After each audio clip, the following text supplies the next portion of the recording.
사람의 말은 그 사람의 고유한 사고 방식을 표현해 줍니다. 오래된 습관부터 그 가족의 문화부터 또 그가 살고 있는 지금의 현실 등등. 그래서 말은 그냥 소리가 아니라 그 사람의 실체를 자전적으로 보여주는 거죠. 그래서 말은 적절하게 사용할 줄 알아야 됩니다. 말을 듣는 사람에게 문제가 있는 게 아니라 말을 하는 사람에게 문제가 있기 때문이죠. 본인의 사정과 본인의 형편을 적절한 말로 잘 표현할 때 주변의 사람들이 오해 없이 듣게 되고 또 오해 없이 이해하며 함께 할 수 있게 되는 거죠.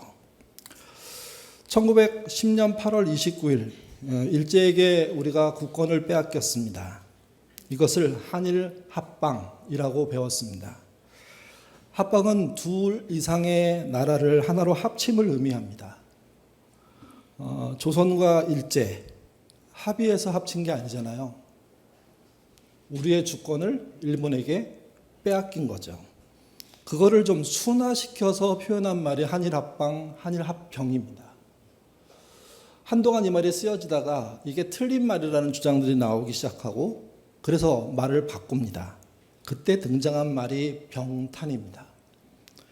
남의 것이나 다른 나라 영토를 제 것으로 만든다는 뜻입니다. 강제로 점령했다는 내용이 포함되어 있는 표현입니다.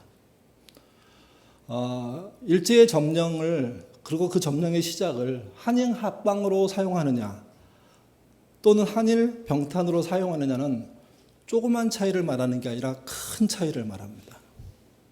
그리고 한 걸음 더 나가서 아주 강력한 분들은요, 국권 피탈이라고 말합니다. 그야말로 도둑 맞듯이 다 빼앗겨 버린 겁니다. 하루아침에 다 가져가 버린 겁니다. 이런 말도 있습니다. 일제치하. 일제가 다스려주는 기간이라는 이 말의 의미가 틀렸다고 생각하는 분들이 일제강점기 이렇게 말을 고쳤습니다. 일제치하라는 말을 쓰는 것과 일제강점기라고 말을 쓰는 것은요, 작은 차이가 아닙니다. 그 사건을 보는, 내용을 보는, 질을 보는 차이가 고스란히 반영된 말이라는 거죠. 한일 병탄 후에 일본이 조선에 총독부를 세웠습니다. 일본의 육군과 해군 대장을 이렇게 겹친 겸직을 하나 만들었는데 그게 총독이었습니다. 그 총독에 의해서 무단 통치, 무력 통치가 시작된 겁니다. 총독 아래 1만 5천 명의 일본 관리가 있었습니다. 또 1만 4천 명의 헌병, 경찰이 있었습니다. 한반도 전역에 배치했습니다. 교사들에게 제복을 입혔습니다. 칼을 차게 했습니다. 그리고 학교는 순식간에 군대가 됐습니다. 또 2만 3천 명의 일본 육군을 용산에 주둔시켰습니다. 그 용산 그 자리가 나중에 미군이 들어오는 자리가 되죠. 그리고 도시마다 신사를 세웠습니다. 천황 숭배를 강요했습니다. 말로 나열된 여러 가지의 이야기들을 지금 일제 그 상황들을 이렇게 설명드리고 있는 겁니다. 이 기간이 36년이라고 하는데 이 강점기는 그야말로 길고요, 참혹했습니다. 강제로 또는 속아서 군인으로, 위안부로, 근로자로 끌려가서 돌아오지 못한 분들, 죽은 분들, 또 현지에 정말 억지로 적응해서 사는 분들 따져보면 가정마다 파탄이 일어나는 일이 벌어졌던 그 시절이 일제 시절인 겁니다. 그 시절 해방은요, 꿈속에서나 가능했습니다. 독립을 위해서 노력하는 사람이 없었던 게 아닙니다. 또 많은 사람이 독립을 원했고 해방을 꿈꿨지만 사실은요, 해방해낼 능력, 독립해낼 능력이 우리에게 있었느냐 이렇게 물어보면 글쎄 라고 밖에 대답할 수가 없었습니다. 그 해방 광복은요, 꿈이었던 겁니다. 근데 어느 날, 그날이 1945년 8월 15일인데 해방이, 광복이 찾아왔습니다. 해방을 이룬다고 말하지 않습니다. 광복을 이뤘다고 말하지 않습니다. 뜻밖의 소식처럼 순식간에 어느 날 확 찾아온 겁니다. 확 찾아왔음에도 불구하고 우리는 대부분의 우리나라 사람들은요, 하루 늦게 알았습니다. 그 하루를 예전에 공포스러운 그 분위기 속에서 물론 벌써 일본인들은 알고 도망칠 준비들을 하고 있는 그 시점에 모르고 있다가 갑자기 어느 날 누군가 말하는 한마디를 통해서, 전하는 소식을 통해서 해방이 됐음을 알았고, 그래서 광복, 해방이 이루어진 겁니다. 그리고 세월이 79년이 흘렀습니다. 지금이죠. 우리만 이런 과정을 거친 게 아니라 성경에 등장하는 이스라엘도 이런 과정을 거칩니다. 남아강 유다도 바벨로니아에게 망하죠. 그들의 침략을 받아서 식민지가 됩니다. 포로로 많은 사람이 잡혀갑니다. 그리고 70년 이상의 긴 세월을 통해서 해방이 이루어집니다. 그때 선지자들이 포로로 잡혀가거나 나라가 망하기 직전부터 예언해 놓은 게 있습니다. 여러 선지자가 그랬는데 그 중에 한 선지자가 예레미야입니다.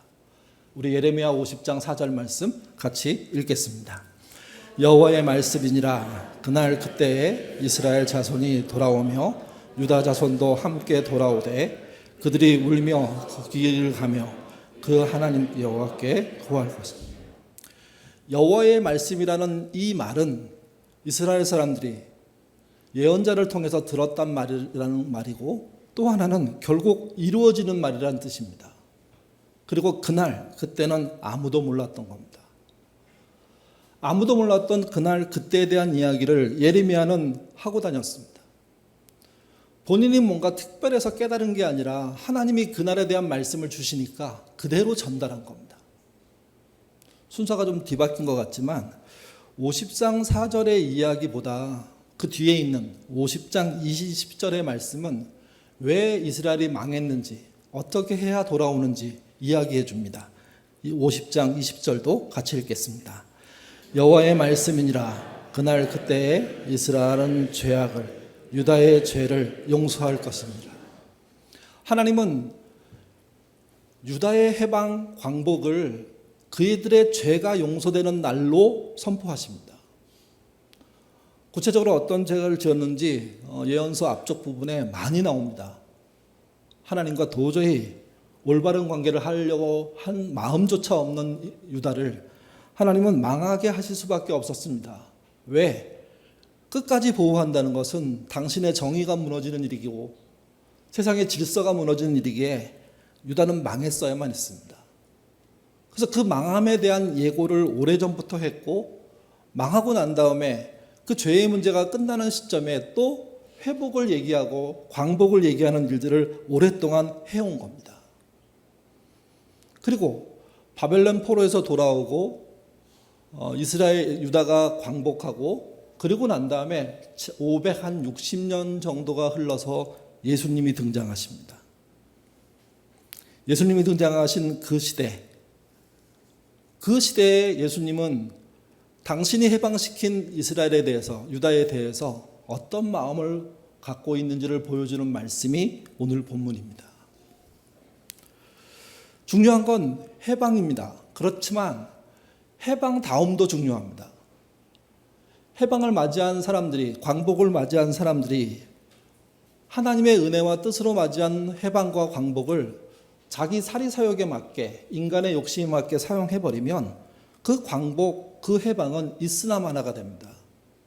오히려 광복 이전보다, 독립 이전보다, 해방 이전보다 나쁘게 될 가능성도 훨씬 높습니다. 우리가 해방되고 난 다음에 하나님의 은혜로 됐다는 해석들이 많았는데, 그렇다면 하나님의 은혜로 됐다고 말하는 많은 신자들은 어떤 대한민국이란 사회를 만들었어야 했을까요? 79년이라는 세월을 지나고 보니까 과연 그때 했었던 목표들은 이루어졌을까요? 아주 집약해서 그때의 어떤 방향성을 두 가지로 표현할 수 있습니다. 하나는 일제를 청산하는 거였습니다. 또 하나는 지속적인 개혁을 통해서 정의롭고 평등한 대한민국을 만드는 거였습니다. 여러분, 해방 이후 79년 동안 일제는 청산됐습니까? 지속적인 개혁은 이루어지고 있습니까? 정의롭고 평화로운 대한민국은 여러분 눈앞에, 아니 여러분의 삶으로 살고 계십니까? 우리는 요즘 들어서 이것에 대한 많은 의문들을 갖기 시작했고 혼란을 겪고 있는 게 사실입니다. 이스라엘도 그렇습니다. 바벨론 포로에서 돌아와서 그들이 가장 크게 청산해야 될 것은 친바벨론주의였습니다.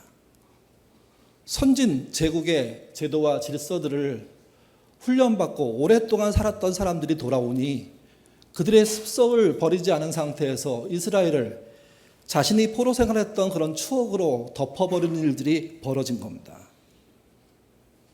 그 덮어지는 일들로부터 560년 정도 지나서 예수님이 오신 거죠. 이스라엘은 개혁되지 않았습니다. 정의롭지도 않고 평화의 나라도 아닙니다. 이스라엘의 중심이 성전이라는 거 다 아실 겁니다. 근데 예수님이 오셨을 때 성전의 주인은 하나님이 아니었습니다. 성전 지배 세력이었습니다. 그들의 소유입니다. 그들을 보통 사두개인 또는 제사장 그룹이라고 부릅니다. 그리고 그들과 함께 연계된 부자들, 노마의 앞잡이들이 강력한 카르텔을 만들었습니다. 그들의 카르텔은 두 가지의 윤활유에 의해서 움직입니다. 하나는 돈, 두 번째는 결혼입니다. 돈을 목적으로 한 권력자들의 결혼, 그것에 의해서 성전은 하나님이 아니라 그들에 의해서 지배받는 곳이 된 겁니다. 성전에는 각종 이권이 있습니다. 이권의 규모가 작지 않습니다. 무언가 돈을 벌려고 하면, 특별히 예루살렘에서 뭔가 해보려고 하면 중산층이나 상인들, 자유인들은요, 성전에 잇대어서 거기서 떨어지는 그런 낙수 효과에 의해서 살아야 합니다. 근데 그 낙수 효과라는 것이 정상적이고 건강하고 평화롭고 정의로운 방법이 아니라 불입니다. 편법입니다. 아부이고 아첨입니다. 심지어 맹종입니다. 성전 지배 세력은 당시 이스라엘 모든 사람들을 맹종하도록 특별히 종교적인 힘을 가지고 밀어붙였고 그들은 꼼짝 못하고 그 권력 아래 눌려 살았던 거죠. 오늘 본문 베데스다는요, 그 극악의 형상을 보여주는 곳입니다. 같이 보겠습니다. 요한복음 5장 1절부터 5절입니다. 읽겠습니다. 그 후에 유대의 명절이 되어 예수께서 예루살렘에 올라가시니라. 예루살렘에 있는 양문 곁에 히브리 말로 베데스다라 하는 못이 있는데 거기 행각 5이 있고 그 안에 많은 병자, 맹인, 다리 저는 사람, 혈기 마른 사람들이 누워 물의 움직임을 기다리니 이는 천사가 가끔 내려 물을 움직이게 하는데 움직인 후에 먼저 들어가는 어떤 거기서 38의 병자. 베데스다 연못은 그 뜻 자체가 자비의 집이란 뜻입니다.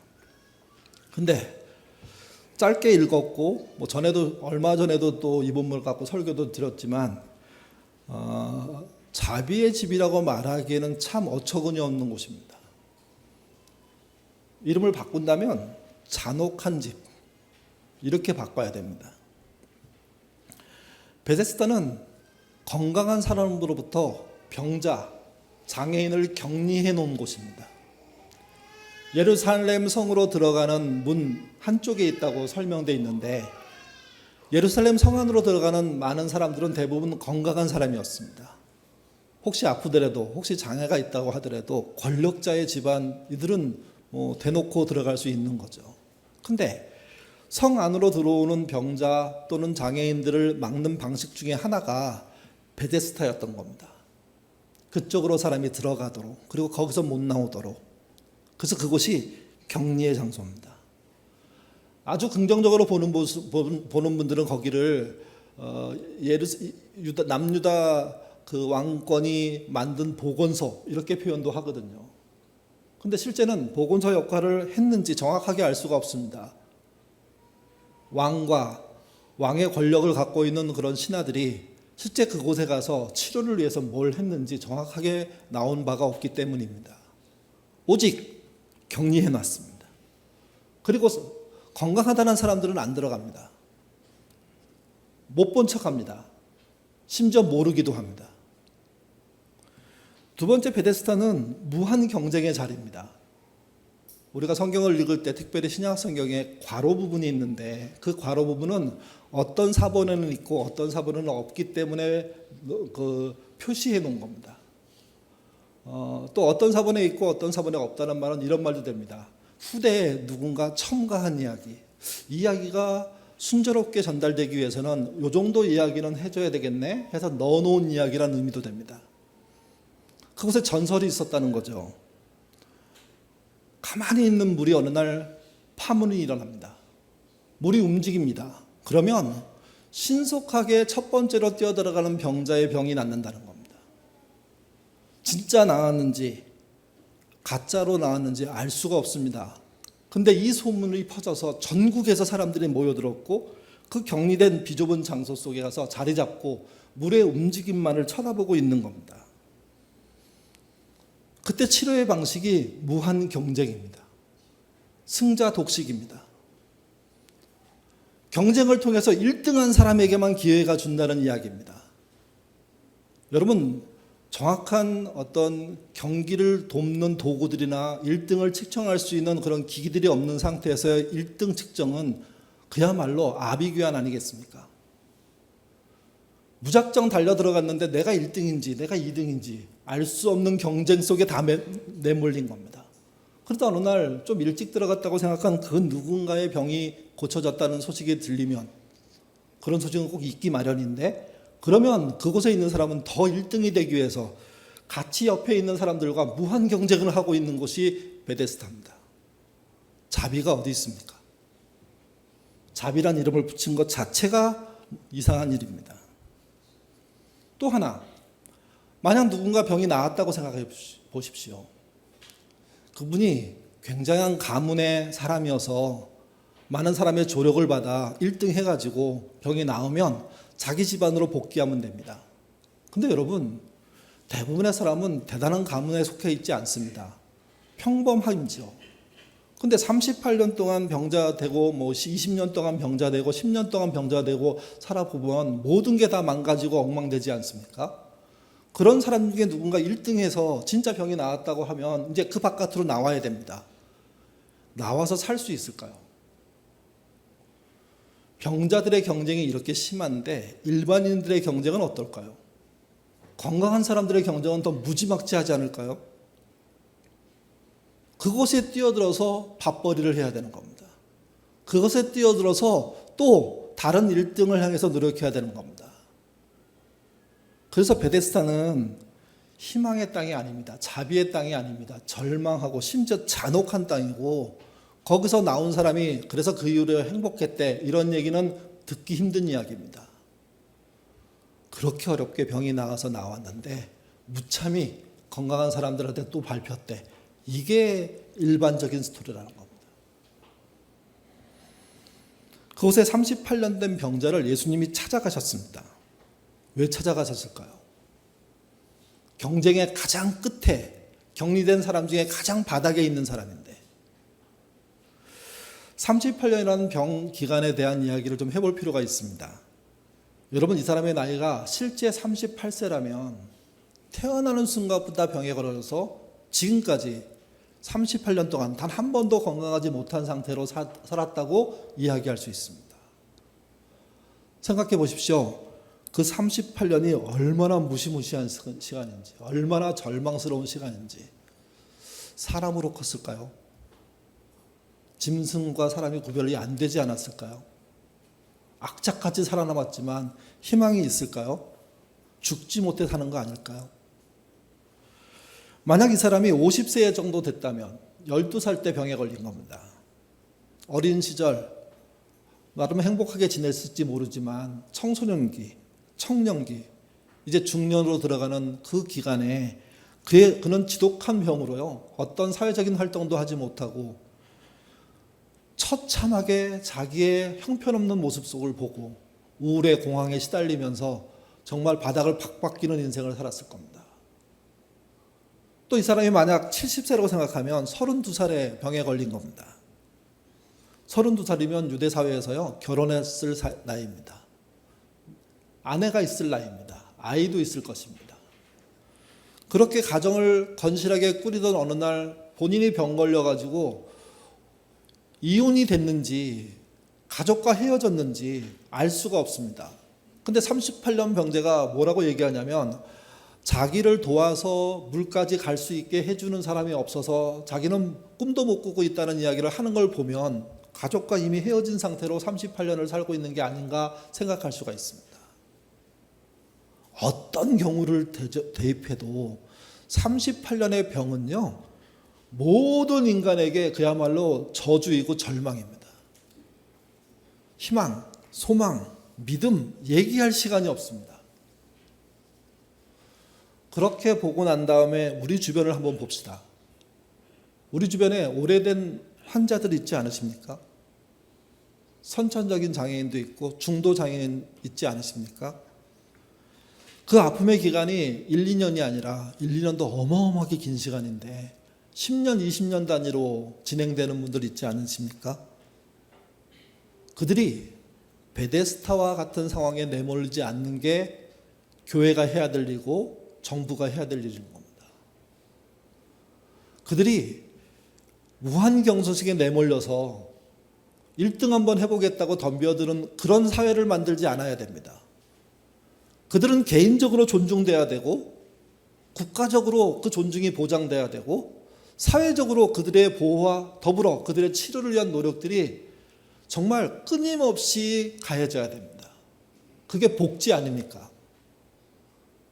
오래될수록 이 복지는 필요한 것이고 오래된 사람부터 복지를 끊어내는 것은 정말 나쁜 짓입니다. 또 그 오래된 환자 옆에서 장애인 옆에서 함께 견디는 가족들을 한번 생각해 보십시오. 조금 훌륭한 게 아니고요, 대단히 훌륭한 겁니다. 교회 어떤 어르신이 그랬습니다. 시어머니를 모신다는 것 그 자체만으로 표창을 해야 된다고. 쉽지 않은 일을 오랫동안 하는 분들은 무조건 그 사람의 실수가 있어도 인정해야 된다고. 그럴 만한 이유가 있을 거라고. 38년 된 병자에게 우리가 초점을 두고 주님이 찾아가셨던 이유를 살펴보면서 우리도 그를 향한 다른 눈과 다른 마음을 가져야 한다는 거죠. 그리고 오늘날도 그런 병자, 그런 장애인들이 존재한다면 그거는 그 가족들의 문제가 아니라 공동체의 문제입니다. 교회의 문제입니다. 정부의 문제가 돼야 되고 정부가 깊게 구체적으로 뛰어들어야 됩니다. 이걸 줄이고 이걸 막는 건 사실은 사람답게 사는 세상을 무너뜨리는 겁니다. 예수님이 베데스다에 찾아가셨습니다. 무한 경쟁 끄트머리에 있는 38년 된 병자를 찾아간 겁니다. 복음을 전하셨습니다. 그분의 복음은 교회 갑시다, 믿음 가지세요, 그게 아닙니다. 그 병을 치료하는 겁니다. 같이 읽겠습니다. 6절, 7절입니다. 예수께서 그 누운 것을 보시고 병이 벌써 오래되실 줄을 이르시되 내가 낫고자 하느냐? 병자가 대답하되 주여 물이 움직일 때에 나를 못에 넣어주는 사람이 없어 내가 가는 동안에 다른 사람이 먼저 내려가나이다. 어떤 사람은 이 병자의 반응, 내가 낫고자 하느냐 할 때 이 반응, 예, 낫고 싶습니다. 왜 그렇게 안 하냐고 막 꾸짖습니다.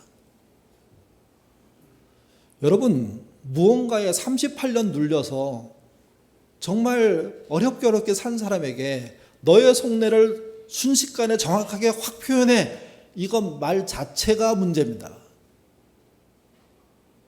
그분이 그렇게밖에 할 수 없었다면, 그리고 지금 모습이 성경의 기록이라면 그게 최선인 거죠. 그게 악하다, 자격이 없다, 그릇이 작다, 준비가 안 됐다, 38년 동안 뭐 했냐 막 이렇게 물으시면 그분은 아파봐야 됩니다. 그것 말고는 답이 없습니다. 그의 지금의 상태, 그 억울함들이 최초로 발설되는 것이고, 그 말을 들은 주님은요, 그 발설에 대해서 너 믿음이 없구나, 안 됐다, 아쉽다, 탈락, 이렇게 하지 않으십니다. 그 이야기를 들으시면서 당신이 해야 될 일을 하죠. 당신이 해야 될 일은 그거였습니다. 38년 된 병자가 수없이 상상했던 병이 치료되는 그날을 선포하신 겁니다. 8절에서 10절의 말씀 읽겠습니다. 예수께서 이르시되 일어나 내 자리를 들고 걸어가라 하시니 그 사람이 곧 나아서 자기를 들고 걸어가니라. 이날은 안식일이니 유대인들이 병 나은 사람에게 이르되 안식일인데 내가 자리를 들고 가는 것이 옳지 않으니라. 도대체 이 상황을 어떻게 설명할 수 있을까? 경험해보지 못한 사람 입장에서 38년 된 병이 한꺼번에 확 나았는데 그게 마치 뭐 뼈가 그 에스겔서에 있는 것처럼 마른 뼈가 맞춰져 사람이 되는 건지, 살이 붙고 혈관이 생기고 또 뭐 장기가 생기고 이런 모습으로 회복이 되는 건지 알 수가 없는데, 분명한 건 주의 말씀에 쫓아 순식간에 병이 나왔습니다. 노숙을 하고 있는 사람이니까 조그만 짐이 있었습니다. 일어나 가라고 하니까 그 시대 사람들은 다 알아듣는 말입니다. 무슨 말이냐면 네 병이 나았고 그걸 진단할 사람을 찾아가라는 뜻입니다. 당시 의사의 역할을 했던 사람은 제사장이었습니다. 제사장에게 찾아가서 몸을 보여주고 증상을 설명하고 그래서 어떻게 회복됐는지 다 알려주면 제사장이 종합적인 검진의 결과를 말하면서 병이 나았다 이렇게 선언해야지만 그가 일반인 속에 섞일 수 있는 겁니다. 일어나 가라 그 말은 그 제사장을 향해서 가는 겁니다. 그는 그날이 안식일인지 뭔지 궁금하지 않습니다. 알고 싶지도 않습니다. 근데 기적이 일어났고 그래서 갑니다. 가는데 사람이 막습니다. 연못 바깥으로 나왔는데 주변 사람들이 막 화를 냅니다. 그리고 안식일인데 도대체 짐을 들고 어딜 가냐고 막 소리를 지릅니다. 그는 제대로 된 안식일에 대한 생각 갖지 못한 상태에서 건강하다는 사람들의 그 질책을 받기 시작한 겁니다. 본인이 상상해서 이루어진 그날인데 그날에 막아서는 사람들이 한둘이 하는 거죠. 좀 더 갔다가는 돌 맞아 죽을 상황입니다. 그래서 그가 그 자리에서 변명합니다. 누가 내 병을 낫게 했다고, 그리고 가라 그랬다고, 그래서 가는 거라고. 그게 누구냐고 또 따지기 시작합니다. 사실 38년 된 병자는 예수님이 자기를 낫게 했다는 걸 모르고 있습니다. 어떤 사람이죠. 그 사람에 대한 이야기를 하는데 설명할 방법이 없는 겁니다. 또 하나, 이 설명이 깔끔하게 되지 않으면 돌 맞아 죽을 수 있습니다. 38년 만에 병이 치료됐는데 돌에 맞아서 죽게 되는 상황이 다시 발생한다는 게 얼마나 힘든 일일까요? 그래서 나중에 주님이 그에게 자신을 알리고 그 알린 소식을 주변에 알리도록 해버립니다. 그리고 38년 된 병자에게 모든 사람의 시선이 꽂혀 있는 것을 자기에게 꽂히도록 돌려놓으십니다. 이유는 간단합니다. 38년 된 병자가 이대로 죽어서는 안 되는 겁니다. 이제 더 나은 삶을 살기 위해서. 근데 이걸 놓고 은혜를 주었는데 배신했다고 이렇게 설명하는 것은 상황을 몰라도 너무 모르는 거죠. 오해하는 거죠, 이게. 여러분, 왜 예수님이 많은 곳 중에 베데스다를 찾아가셨을까요? 그 안에 환자들이 굉장히 많았을 건데 왜 가장 끄트머리 가망성이 0인 사람을 찾아갔을까요? 그리고 그의 병을 낫게 하신 이유는 뭘까요? 560년 동안 광복 이후에 이스라엘이 만든 그 사회 모든 체계가 잘못됐다는 이야기를 하고 계시는 겁니다. 너희가 진짜 눈여겨봤어야 될 것, 정의가 이루어야 될 것으로 봤어야 될 것, 평화가 이루어야 될 대상으로 볼 대상을 너희가 놓치고 있다는 이야기를 하고 있다고 이 본문을 볼 수가 있습니다. 제일 앞에부터 뭔가를 칭찬하는 사회 속에 제일 꼴찌게 따라가서 그 사람부터 회복시키는 하나님이시라면 우리는요, 앞을 봐야 되겠습니까? 뒤를 봐야 되겠습니까? 1등을 봐야 되겠습니까? 꼴찌를 봐야 되겠습니까? 명백해집니다. 1등을 보는 교회 신자가 되면 안 되고 꼴찌를 보는 교회 신자가 돼야 되는 게 맞습니다. 이스라엘은 그래서 실패한 겁니다. 실패한 이스라엘을 예수님은 가만두지 않으신 겁니다. 끝까지 들이받으셨습니다. 십자가에 죽도록. 우리 대한민국은 어떻습니까? 광복 79주년입니다. 우리 능력으로 독립된 거 아닙니다. 광복을 얻은 게 아닙니다. 우리의 희생이 없었던 것도 아니고 노력이 없었던 것도 아니지만 우리는 해내기는 어려웠습니다. 근데 하늘의 뜻처럼 광복이 온 겁니다. 그 당시에 신자들은요, 다 하나님이 이 일을 하셨다고 믿었습니다. 그러면 하나님이 하신 그 일을 우리가 받았으니까 그 다음 하루하루부터 한 해 한 해를 쌓아가며 79년 동안 뭘 했어야 됐을까요? 베데스다의 본문만 가지고 보면 베데스다가 없어지게 했어야 됩니다.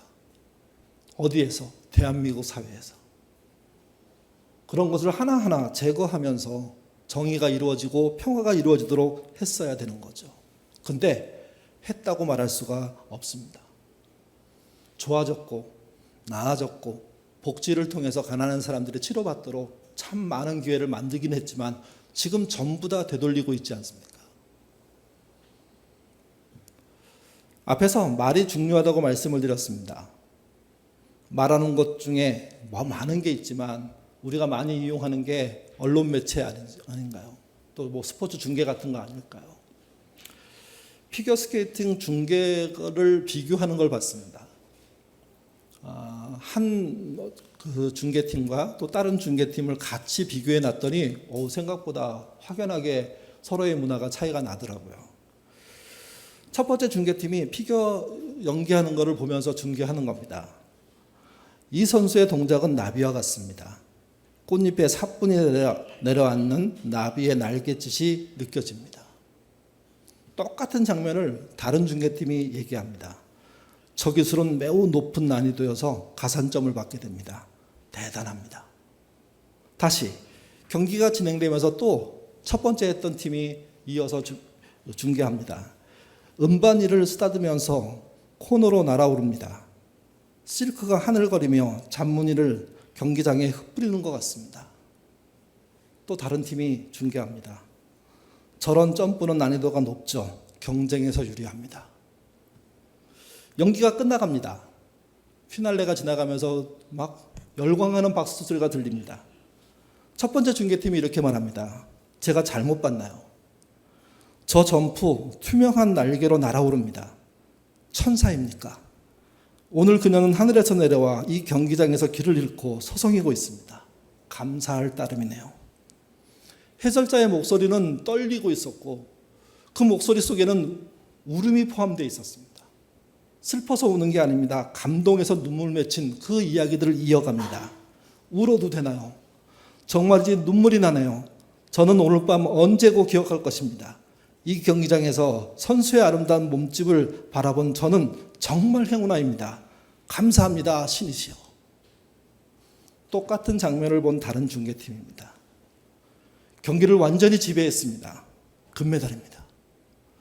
그들도 자리에서 일어나서 열광하면서 소리치면서 울음이 섞인 감격의 목소리로 말합니다. 금메달, 금메달, 금메달이 확실합니다. 같은 장면을 놓고 중계하는데 한쪽의 중계와 또 다른 쪽의 중계가 완전히 다릅니다. 첫 번째 중계는요, 예술성, 선수의 노력, 고뇌에 집중합니다. 메달 색 같은 거 얘기하지 않습니다. 감탄하고 감동하고 칭찬하고 기억합니다. 더 집중합니다. 열광합니다. 그 찬사가 대단합니다. 사람이 쓸 수 있는 온갖 찬사가 막 쏟아져 나옵니다. 다른 팀은요, 그들의 관심은 오직 순위입니다. 난이도와 기술에 있습니다. 메달의 색깔에 있습니다. 성적이 좋으니 더 흥분하고 칭찬하고 무언가 찬사를 보낸 듯하지만 그것은 그 메달이 아니었으면 안 했을 법한 찬사인 것처럼 느껴집니다. 선수가 두 중계를 다 봤다고 생각해 보십시오. 어떤 중계를 더 기억에 남기겠습니까? 어떤 중계로 자신의 가치가 더, 자신의 존재가, 자신의 삶에 대한 보람이 느껴지겠습니까? 반대로 어떤 중계가 저급하게 느껴질까요? 지나치다고 느낄까요?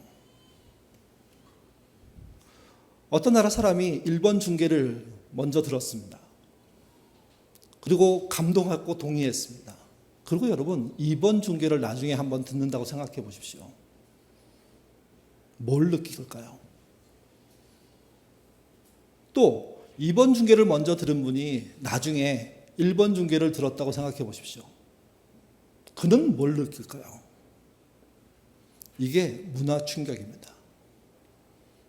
선교사들이 선교에 들어가서 문화 충격을 느낀다고 말하는데 사실은 선교지 안 가도 스포츠 중계를 몇 가지만 보더라도 말로 인한 문화 충격은 충분히 느낄 수 있습니다. 두 나라가 어떤 나라일지 상상에 맡기겠습니다. 이스라엘의 광복이든 대한민국의 광복이든 하나님의 선물입니다. 광복한 나라들은 다시 얻은 기회를 선용해야 됩니다. 그 선용으로 누군가 1등 되는 사회를 만드는 게 아니라 정의롭고 평화의 나라, 더불어 함께 사는 나라, 1, 2등이 아니라 모두를 소중하게 생각하는 나라, 특별히 약자와 병자를 더 많이 도와주고 더 살 수 있게 자리를 만들어주고 더 그들이 살아내는 것에 응원하는 나라. 그게 하나님이 우리를 광복하신 이유 아닐까요? 이스라엘을 광복시킨 이유 아니겠습니까? 자력으로 한 게 아닌데. 문제는 이겁니다. 그런 방향으로 길을 내주셨는데 우리는 그 길을 가고 있느냐는 겁니다. 광복 79주년. 우리 땅에 베데스다가 존재하지 않을까요? 한 개가 아니라 너무 많은 거 아닙니까? 베데스다가 난립된 이 상황을 모른 척하면서 정의를 말하고 평화를 받는 게 옳겠습니까? 지금이라도 우리 주변에 있는 베데스다 하나하나 정리하는 그런 걸음을 걸어야 되는 건 아니겠습니까? 혹시 내가 베데스다를 만들고 있는 조성자라면 그 욕심 포기해야 되는 거 아닐까요? 혹시 우리 교회가 그 베데스다를 방치하고 알고도 있는데 모른 척하고 그런 성도들에 의해서 운영된다면 그게 그분이 보시는 칭찬할 교회일까요? 이제 생각해 봐야 됩니다. 부천과 인천 지역에 있는 베데스다라고 볼 수 있는 그 지역을 우리는 알아야 하고 그 지역에서 그 베데스다의 잘못된 모습들을 고치는 일을 우리는 해야 됩니다. 얼마큼 할 수 있는지 모르겠지만 하지 않는 건 문제 있는 겁니다. 우리처럼 건물도 없고 뭐 재정도 작고 여러분 그거 아닌 거 우리 다 알지 않습니까? 지난 22년 우리 숫자에 비해서 재정도 형편에서 작고 시설도 없지만 해온 일이 한두 가지가 아닙니다. 이제 다시 한 개의 베데스다라도 없애기 위해서 우리는 움직여야 하고 우리의 생애가 다 끝났을 때 그분 앞에 섰을 때 그래 너의 노력이 가상하다 하는 칭찬을 받아야 됩니다. 1등 하기 위해서가 아닙니다. 받은 은혜를 갚기 위해서 갚을 수 없지만 갚으려고 노력하는 의미에서 내 앞에 있는 베데스다를 치우고 내가 조성하고 있는 베데스다는 중단하고 누가 만들어 놓은 베데스다는 고쳐내는 그런 삶을 사셔야 됩니다. 하나님 우리를 광복시킨 이유가 거기 있을 수 있기 때문입니다. 여러분의 삶에 풍성한 복지의 열매가 맺히는 것도 중요하겠지만 그 복지의 열매가 나눠지면서 이 땅에 베데스다가 한 개라도 줄어드는 게 하나님의 뜻 아닐까요? 그런 길로 가시는 저와 여러분 되시기를 주님의 이름으로 부탁드립니다. 기도하겠습니다. 자주 우리는 강자의 편에 서고 싶어하고 또 강자 됐을 때 즐거워합니다. 근데 강자가 나오게 됐다는 이 사회의 약자들은 처참한 경우들이 너무도 많습니다. 이 사회에 적응해서 강자가 됐다면 약자를 바라보는 시선을 제대로 갖는 신자 되도록 인도하여 주옵소서. 주님이 찾아갈 곳이 많으심에도 불구하고 굳이 베데스다를 찾아가셨습니다. 성전으로 올라가서 그 중앙에서 떵떵거리지 않으시고 아무도 바라보지 않는 베데스다, 그것도 끄트머리에 있는 38년 된 병자를 찾아간 겁니다. 이스라엘의 꼴찌입니다. 그에게 은혜를 베푸셨습니다. 그 은혜를 베푸시면서 주님은 여지없이 그 은혜 앞에 1등을 해서 달려가는 모든 사람들에게 방향 바꾸라는 메시지를 전달한 겁니다. 교회는 그 은혜로 시작된 곳입니다. 근데 교회가 1등과 상대하는, 선두 그룹과 상대하는, 중간 그룹까지만 대우하는 그런 교회이어서야 되겠습니까? 우리의 시선이 주님처럼 끄트머리에 있을 수 있도록 하나님 인도하여 주옵소서. 꼴찌를 향한 그런 시선과 발걸음이 있도록 하나님 이끌어 주옵소서. 우리가 선두가 되지 못한다고 하더라도 늦게 천천히 꼴찌에서 헤매는 사람들과 한 걸음이라도 가려고 노력하는 공동체 되도록 인도하여 주옵소서. 그를 위해서 우리의 시간을 쓰기를 원합니다. 물질을 쓰기를 원합니다. 재능을 쓰기를 원합니다. 우리의 자녀들이 그런 길 갈 때 박수치고 고마워하고 나도 그 길에 참여하는 그런 신자 될 수 있도록 주님 인도하여 주옵소서. 그래서 광복의 횟수가 한 해 한 해 더 쌓일 때마다 이 땅에 하나님 보시기 좋은 정의와 하나님이 원하시는 평화가 이루어지는 그런 나라 되도록 이 땅의 환자들과 가난한 사람들과 장애인들이 살만한 땅이 되도록 이 땅의 교회들이 그들을 위해서 재산을 헌납하고 시설을 만들고 먹을거리를 나누며 그리고 자기들은 땅바닥에서 예배드리더라도 그들에게는 삶의 터전을 만들어주는 그런 근본 있는 교회 될 수 있도록 하나님 인도하여 주옵소서. 예인교회도 그런 교회 되기를 원합니다. 길어야 7, 80년 사는 인생인데 그 인생 끄트머리가 주님이 그토록 싫어하는 것이면 되겠습니까?